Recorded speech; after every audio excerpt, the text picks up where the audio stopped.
अस्सलाम वालेकुम। उम्मीद करता हूँ आप सब खैरियत से होंगे। मेरे साथ मौजूद हैं रोशन खान। आज हम इनका सरप्राइज इंटरव्यू करने लगे हैं। बार बार पूछ रहे यार मुझे बोलना क्या, पूछोगे क्या। रोशन क्या हाल है? अल्हम्दुलिल्लाह मैं बिल्कुल ठीक ठाक हूँ। आप सुनाएं। अल्लाह का शुक्र है। अच्छा मुझे बताएं आजकल क्या रूटीन जा रही है आपकी? रूटीन बस यही चल रही है कि फ़िलहाल रिसर्च करते होती हैं कि क्या क्या डेवलपमेंट हुई है केस के हवाले से। सीमा हैदर केस जो चल रहा है हिंदुस्तान में और पाकिस्तान में भी इसके ऊपर काफ़ी सारी डेवलपमेंट हो चुकी है, तो इसी को लेके चलते रहते हैं। सुबह से शाम तक रिसर्च होती है। जो रिसर्च होती है वो सुबह भी अपडेट देते हैं, शाम को भी दे देते हैं। इसके अलावा क्या हो रहा है? अभी तो फ़िलहाल अपनी सारी चीज़ें, सारी मसरूफियात छोड़ दी हुई हैं। हमारी कोशिश है कि बच्चों को किसी तरह पाकिस्तान वापस लाया जाए। बस फ़िलहाल इसी चीज़ को ही हमने अपना एक तरह से काम बनाया हुआ है। गांव कब जाएंगे? दादी दादा की अब याद नहीं आ रही आपको? याद आती है, बात भी होती है, करते रहते हैं बात, लेकिन जाना है।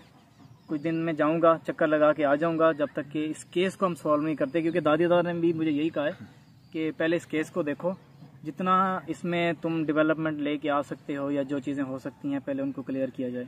अब जो दादी दादा को मिस कर रहे हैं, जो वीडियोस को पसंद करते हैं, उनका क्या कसूर है ये बताएं।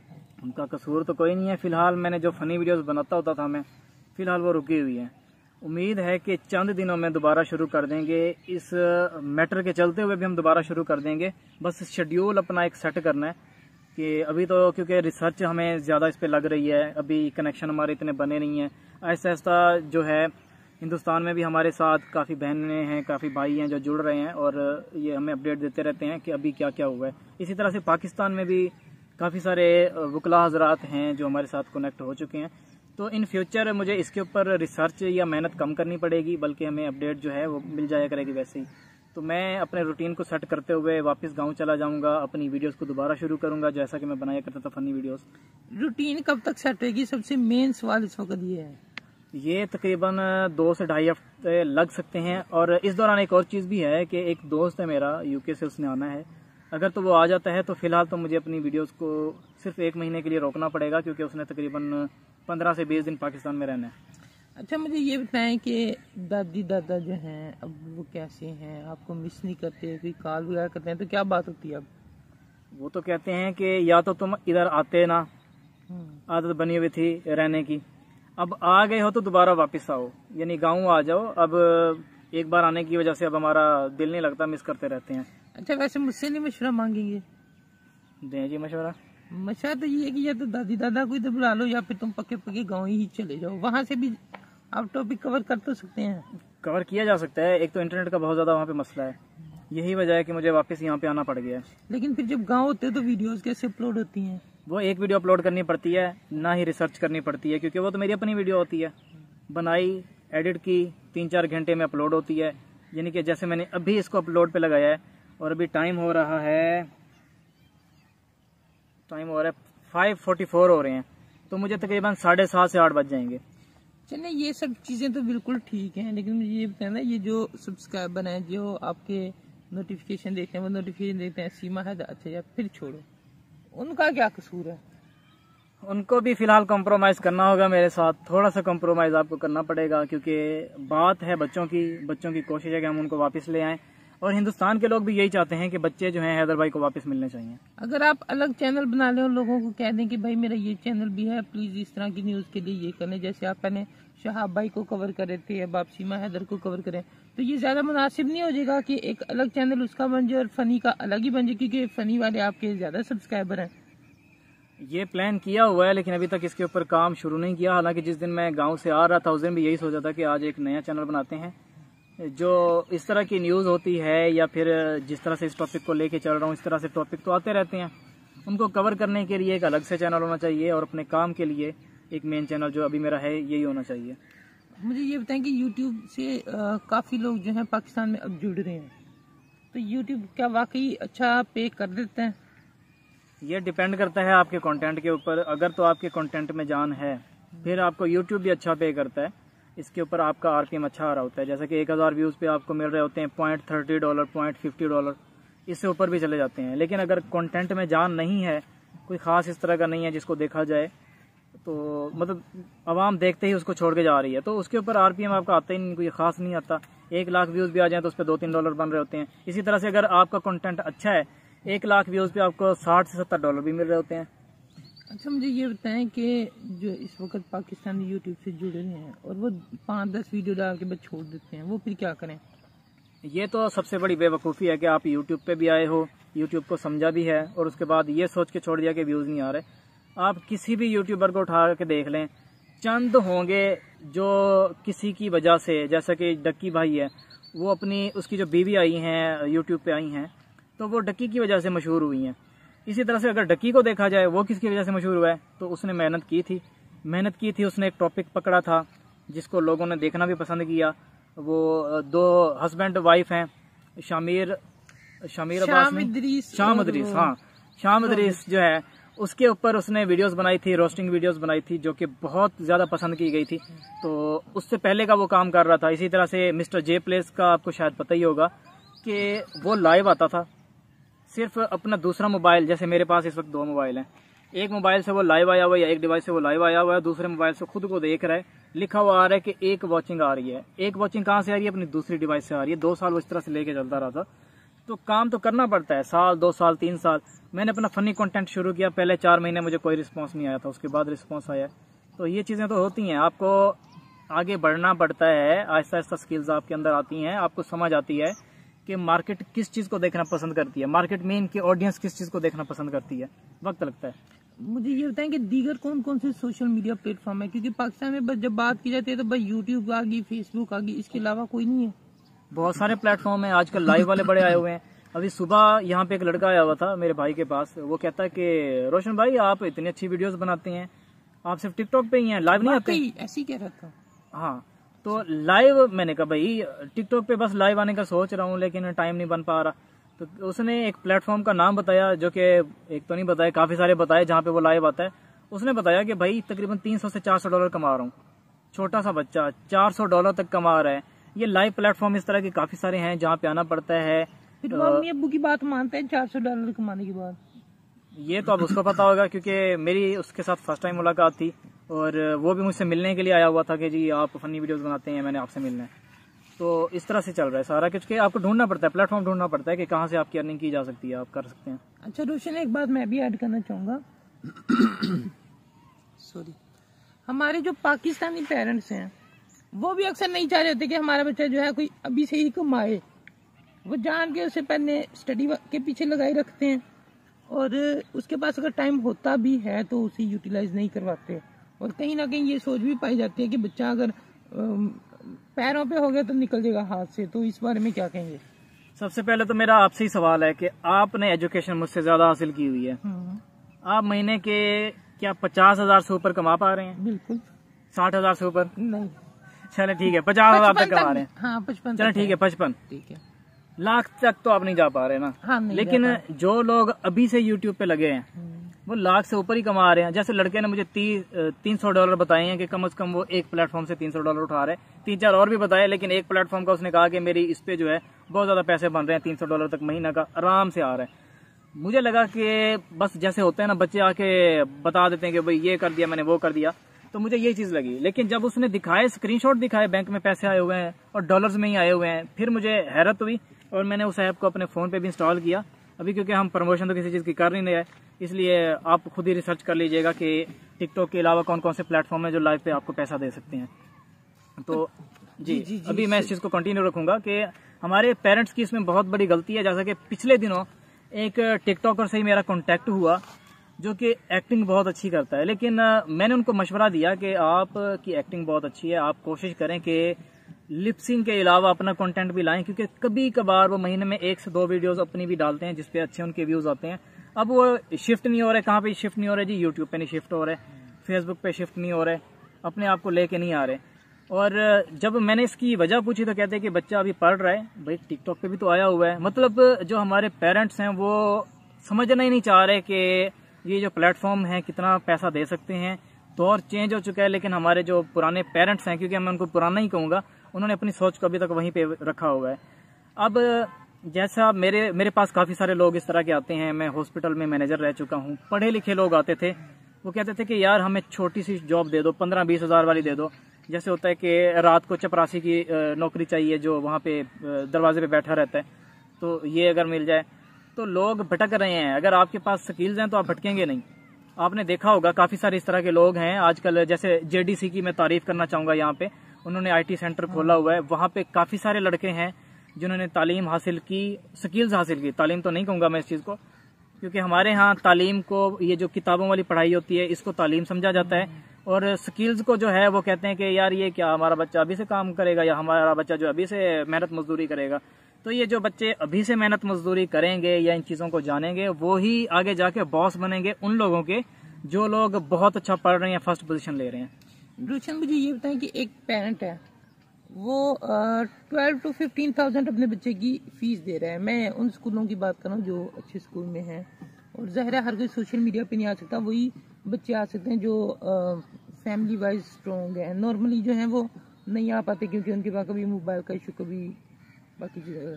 वो पेरेंट्स 12 to 15,000 दे रहे हैं स्कूल की फीस, 7 to 8,000 दे रहे हैं उसकी कन्वेंस के, फिर उस बच्चे का लंच अलग है, उस बच्चे की अलग कोई चीज़ें लेनी है वो अलग है।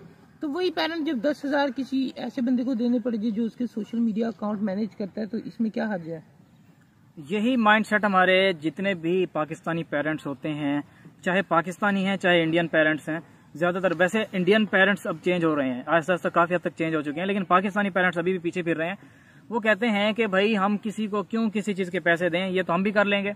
भाई आप कर लोगे, अब जैसे ये वीडियो बन रही है, इसको अगर हम ऐसे ही पोस्ट कर देंगे इसको कोई नहीं देखेगा, लेकिन इसके ऊपर थोड़ी सी मेहनत करनी पड़ेगी, इसका थंबनेल बनाना पड़ता है, इसके टैग्स लगाने पड़ते हैं, काफी सारी चीजें होती हैं जो एक प्रोफेशनल बंदा करता होता है।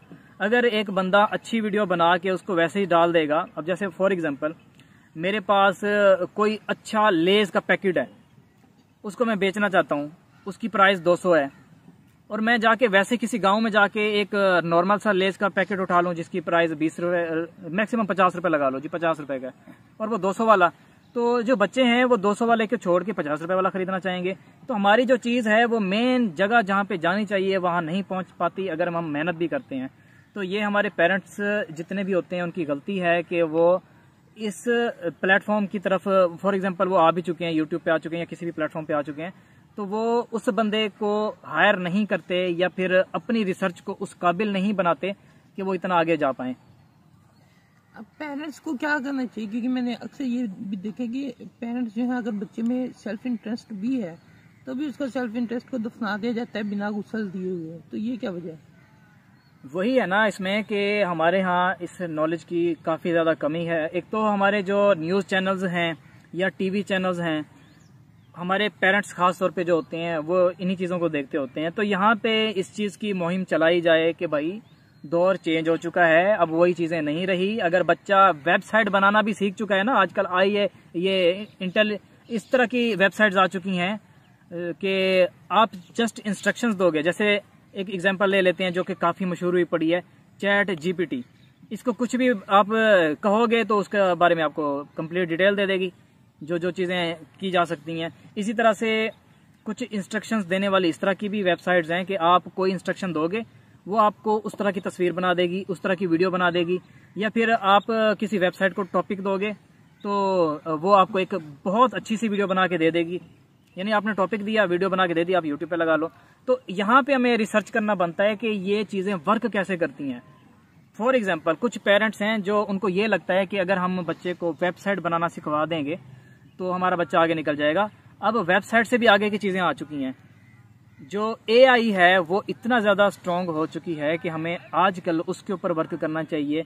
वेबसाइट बनाना भी आनी चाहिए, ठीक है, समझ आती है, लेकिन वेबसाइट बनाने के ऊपर भी आजकल AI ने इतनी गिरफ्त पकड़ ली हुई है कि इंस्ट्रक्शन दो, अपने मुताबिक वेबसाइट बनवा लो। और इन फ्यूचर अगले 2-3 सालों में मुख्तलिफ मुश्किल वेबसाइट्स जो होती हैं वो भी बनाना है इसी AI की मदद से आसान हो जाएंगी। मतलब टूल्स की अब जो है वो खात्मा किया जा रहा है, ख़त्म हो जाएंगे बहुत जल्द। अच्छा, मोस्टली पेरेंट्स को ये नहीं पता कि यूट्यूब पे सारे कोर्सेज अवेलेबल हैं। वो इसी चक्कर में रहते हैं कि हमने बच्चे को एकेडमी भेजना है, वो वहाँ जाएगा, वहाँ सीखेगा, फिर हमारा फ्यू लगेगा। इस बारे में क्या कहेंगे? ये चीज़ें तो पेरेंट्स को ख़त्म कर देनी चाहिए ना कि अब हर आए दिन हमारे सामने से स्क्रॉल करने के दौरान भी वीडियोस गुजरती हैं कि फलां बच्चे ने वर्ल्ड रिकॉर्ड कायम कर दिया जी इतने पैसे कमाने का। पैसे कमाने की बात हो रही है, या फिर कोई ऐसा टास्क जिसमें हमारे जो पाकिस्तानी बच्चे हैं काफ़ी पीछे हैं। तो स्कूल पे आप पैसा खर्च कर रहे हो, आप मुख्तलिफ चीज़ों पे पैसा खर्च कर रहे हो। इवन कि आप अकेडमी बच्चे को भेज रहे हो, ड्राइवर बच्चे के लिए रखा हुआ है कि वो अकेडमी लेके जाएगा लेके आएगा।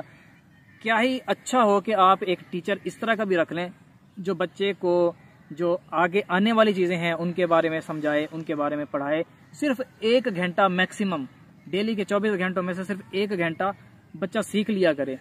इसमें यह होता है, मज़े की चीज़ ये होती है कि आपको जो होता है ना कि रट्टे लगाने हैं दिमाग में, वो नहीं लगाने पड़ते क्योंकि आप प्रैक्टिकली एक चीज़ को कर रहे होते हैं। हमारे स्कूलों में क्या होता है, जितने भी आप देखेंगे इंजीनियर, डॉक्टर, वो बेचारे रटे रटाए होते हैं, उनको कोई खास इतना नॉलेज नहीं होती। आखिर क्या वजह है कि हमारे यहाँ बच्चे टॉप करते हैं, उसके बावजूद अगर कोई बड़ी बीमारी किसी को हो जाती है तो कहते हैं आपको फलां कंट्री जाना पड़ेगा। इसकी क्या वजह हो सकती है? यही वजह है कि हमारे यहाँ पढ़ाइयाँ हैं, सब कुछ है, पैसा भी ज़ाय किया जाता है बच्चों पे। मैं ज़ाय करना इसलिए कह रहा हूँ क्योंकि ज़ाय ही किया जा रहा है, पढ़ाया जा रहा है बच्चों को, सिर्फ ये पैसा ज़ाय किया जा रहा है। जब आपने अपने बच्चे को पढ़ा के कोई नौकरी बनाना है, मतलब क्यों आप पढ़ा रहे हैं? अच्छी पोजीशन क्यों ले? ताकि अच्छी जगह नौकरी लग जाए। तो भाई नौकरी क्यों, बिजनेस क्यों नहीं? ये चीज़ें हमारे पेरेंट्स में आनी चाहिए ताकि इस चीज़ के आने के बाद मेरा अंदाज़ा है कि अगले 10 सालों में पाकिस्तान तरक्की कर सकता है अगर पेरेंट्स का माइंड सेट ये बन जाए कि बच्चे को नौकर नहीं बल्कि बिजनेसमैन बनाना है या ऐसी चीज़ों की तरफ लेके आना है।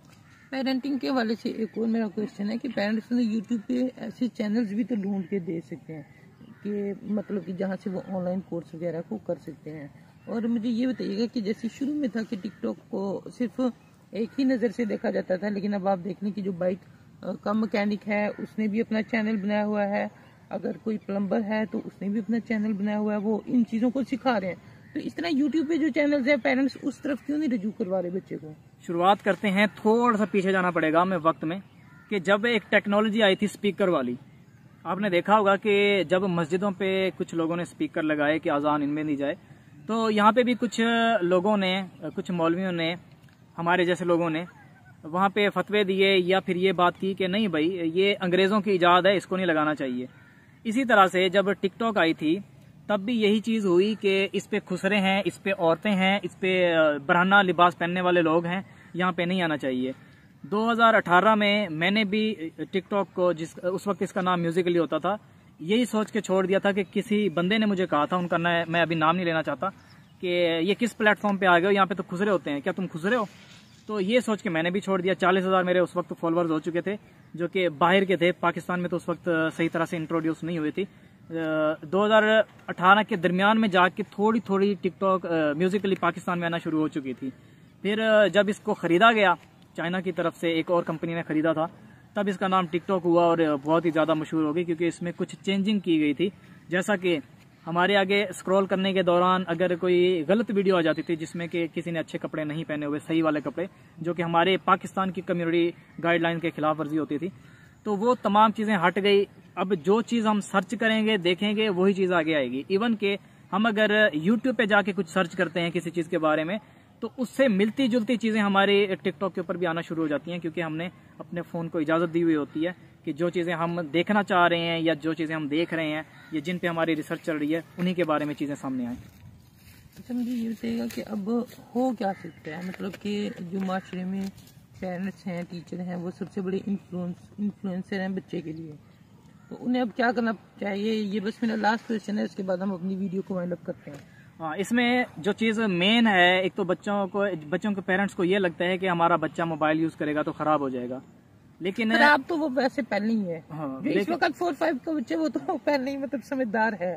समझदार होने की भी वजह है, पेरेंट्स को लगता है कि हमने मोबाइल नहीं दिया हुआ है या मोबाइल को लिमिटेड किया हुआ है तो हमारा बच्चा ठीक है। लेकिन यहाँ पे पेरेंट्स के लिए है कि देखिए, आप इंटरनेट पे सर्च कर सकते हैं इस बारे में कि हमारा जो बच्चा है मोबाइल यूज़ करता है तो ऐसी कौन सी चीज़ मोबाइल में की जाए कि वो सिर्फ अच्छी चीज़ों को एक्सेस कर सके। कोई अगर रॉन्ग चीज़ आगे सामने आ रही है तो मोबाइल अपने आप ही उस चीज़ को ब्लॉक कर दे। तो इसके लिए गूगल की तरफ से भी ऐप्स दी गई हैं, गूगल फैमिली लिंक के नाम से है। इसी तरह से प्राइवेट ऐप्स और भी काफ़ी सारी हैं, प्ले स्टोर पे भी पड़ी हुई हैं। गूगल के ऊपर आपको इस तरह की काफ़ी सारी इन्फॉर्मेशन मिल जाएगी।